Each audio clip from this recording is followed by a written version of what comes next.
procrastinated quite a bit. Hey everyone, welcome back to the Half Soybean channel. My name is Sharon and today we are finally starting my wedding dress, 4 months out from my wedding date. I don't really have a structured plan for this, but I do feel like it's not gonna be done all in one video, so this is probably going to be part 1 and hopefully we can make a start of some sort today, but I'm not really sure because I have no plan going into this. So over the last couple of months, I just started thinking about it, what kind of dress I would like. Just browsing on Pinterest, on Google, on Instagram. There are 2 styles that I came down to, which I really liked, and I think will form the basis inspiration of my gown. So the first one is a gown by Karen Willis Holmes. It is the Audrey gown, and it's got this beautiful polka dot tulle, and there's a bit of like blush pink or like a bit of nudie tones underneath. And the other dress that I absolutely fell in love with, and I don't know if I'll say her name correctly, but it is Bettina Looney's dress, and it is just absolutely gorgeous. It's probably like the most beautiful gown I've ever seen. I also went to try on dresses once. I went to one place, just like, it wasn't even planned, it just kind of happened. But when I was there, I did try on like the bustier style, kind of like sheer, whimsical dress type thing, and I just didn't like it on myself. And I tried a couple, although I only have like the one photo, and I just decided like this just is not for me. So I'm very, very glad that I went to that one fitting. So to set the scene, I thought I'd share my wedding dress Pinterest board. There are only about 60 photos which I collated over a year, and some photos overlap because they are of the same dress. But I think this really gives you quite a clear sense of what I like and what my style is. So I love a textured tulle fabric, but I'm not the biggest fan of lace. I like a subtle princess gown / A-line silhouette and a interesting sleeve moment. I initially was absolutely convinced that I would have a bustier corset style sweetheart neckline dress. It's just what I kept seeing everywhere, and it's just a classic wedding dress silhouette. But my dress fitting that I went to was really what told me that I don't suit this neckline, and it's why I changed my design to a straight neckline bodice.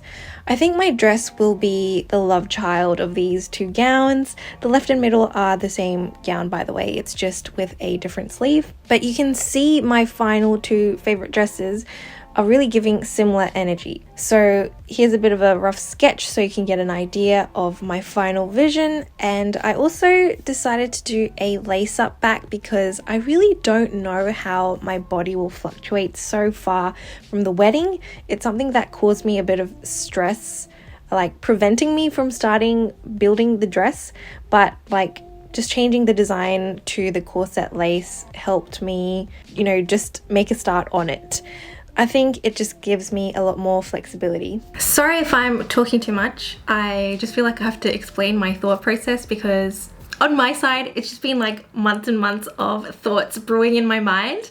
I just want to explain my thought process. So I did mention that I was so absolutely convinced that I was going to do a bustier corset style gown. I had been watching Official Hambly, I think that's how you say her name, her TikToks. She makes the most gorgeous gowns and her creations are absolutely beautiful, and she always recommends this bustier pattern that you can get on Etsy. So I actually went ahead and bought it because I was 100% sure that this was the style for me. I just want to say that because I also agree that that would be a great resource to start with if that's the gown that you want to make for yourself. I will no longer be using that pattern that I bought, but hopefully, I can still use it for something else in the future. Instead of getting a pattern for the straight neck style this time, I actually went online to search for a existing corset that I could mimic for my actual dress. I went on Etsy, Depop, eBay, just like wherever I could find one, and I did get this corset. It actually looks like Barbie clothes. Like even the material is like It reminds me of Barbie clothes. This is originally from Glassons. I feel like it has a really great shape and it already has boning in it, which I plan to reuse for my actual dress. Today, I think I want to kind of unpick this existing corset. It's a lace up on the back. This fits me very, very well. So I'm excited for it to form the basis of my bodice. This is actually stretchy material. It's 2 layers. There's this shimmery side and then there's this meshy side, and then the boning has just been put into these fluffy channels. Instead of vaguely tracing this corset, I thought it would be best to unpick it fully, which would give me the most accurate pattern pieces. It was a sacrifice I was willing to make. It's not really a complicated garment, but I made sure to take plenty of reference photos and videos to note how it had been constructed to help me when I would put it back together eventually. I also thought it had proper boning, but inside those boning cases were actually things that resembled zip ties. They were just like plastic rods.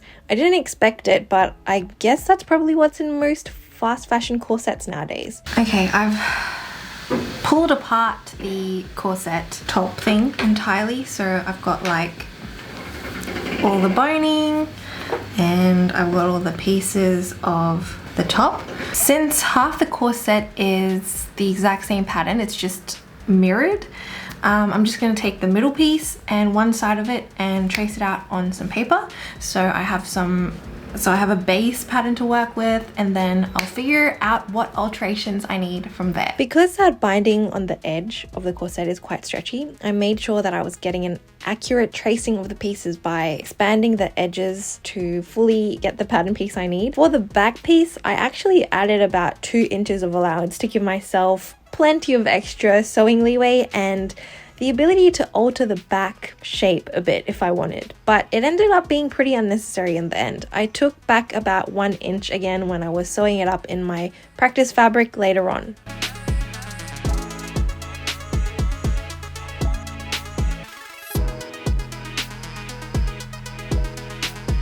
Pretend you did not see me using my fabric shears to cut that paper. On the very left is the middle piece, then the rest of them, as I mentioned, it's mirrored, so you only need one side of the pattern. Then I proceeded to cut it out in some spare fabric and I sewed it all up and did some slight pattern alterations, which I did not film because it's so specific to me that it's probably not helpful to show. But these fabric pieces would now form my new pattern instead of that paper I cut up before. This is a corseting mesh I picked up. It's very sturdy and it has very little stretch, making it excellent for this type of garment. It is going to form the underlayer of my corset.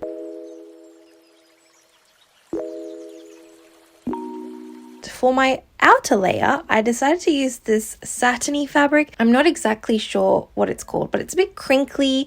It's really soft and drapey. It's the exact same fabric that I used in my cloud top and pants video, by the way. And I cut out the bodice pieces in this fabric as well. Since now I had the pattern cut out in the corseting mesh and also the white fabric, I basted these 2 layers.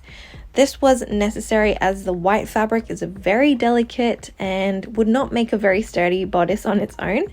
I just put in a basting stitch on either side of the long edges of the pattern pieces. Then I just put all the pieces together to form the whole thing once again.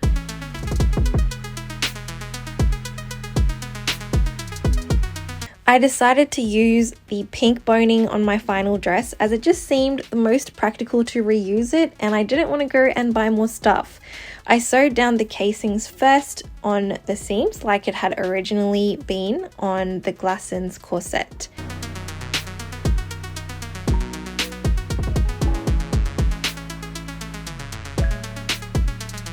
Last year, when I had convinced myself that I had to make a gown similar to the Audrey dress from Karen Willis Holmes, I went ahead and bought this flocked tulle that is quite similar to the one that is used in that Audrey dress. I still really like this. I think it fits my personality well. I've been having some doubts recently about this, but you know what? I already got it and I think it's cute. I think it'll be cute. It'll be fine.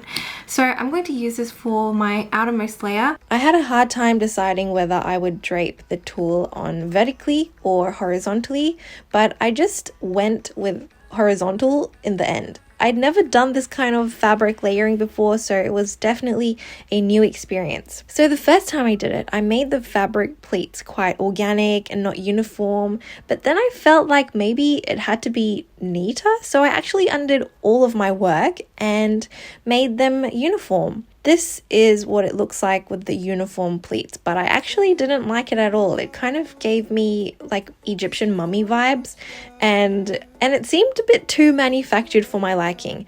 I preferred the organic ruching style that I had started off with. So once again, I undid all that work to go back to my original drape. I guess they're not pleats per se, maybe wrinkles, crinkles. Anyway, to keep all those in place, you have to tack them down. To do this, just grab some regular thread and a needle and you're going to sew them down. But make sure you only grab like the tiniest bit of fabric when you come out to the right side. Hopefully you can see what I'm doing in the visuals. But yeah, just tack these down on every panel of the bodice so it's super sturdy.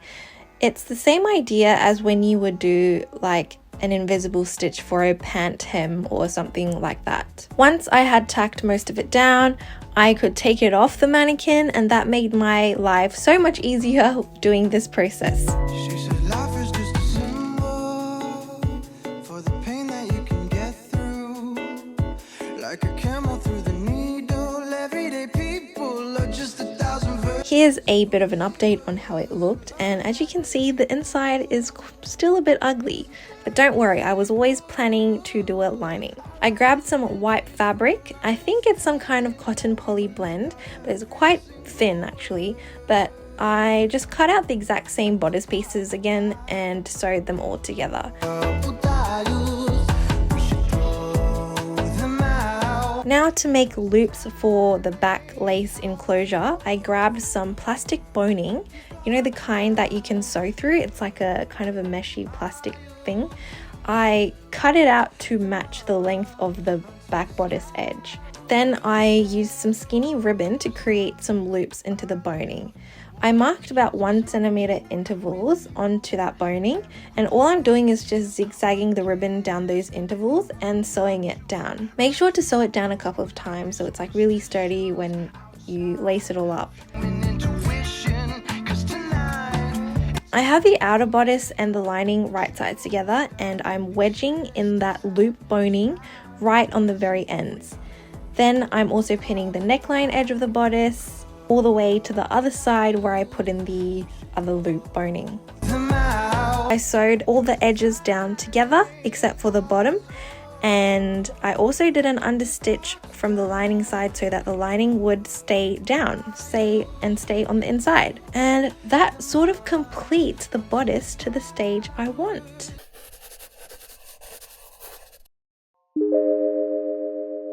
I actually had no intention of filming today, but I wanted to show you the final bodice. This is what it looks like. We've got the ribbons on the end. They turned out quite small, but I think it's okay because I want to only do like a really thin lace. The bottom of it is all still raw because I still have to attach the skirt, which I haven't started. By the way, we are now 3 months from the wedding, so I have procrastinated quite a bit since I have finished the bodice because it really didn't take as long and it wasn't as stressful as I thought it would be. Anyway, I also added in these ribbons onto the inside lining, which you can just do by wedging it while you're sewing like the lining pieces together. That way the dress has something to hang on to, like on a hanger, I guess, when you're traveling. This is my wedding dress so far. Next on the list is to start the skirt, which I'm kind of dreading because of how like long and overwhelming all the fabric is, but I'm sure it should be fine. That's it for the bodice. I hope you enjoyed, and I will see you very soon for part 2.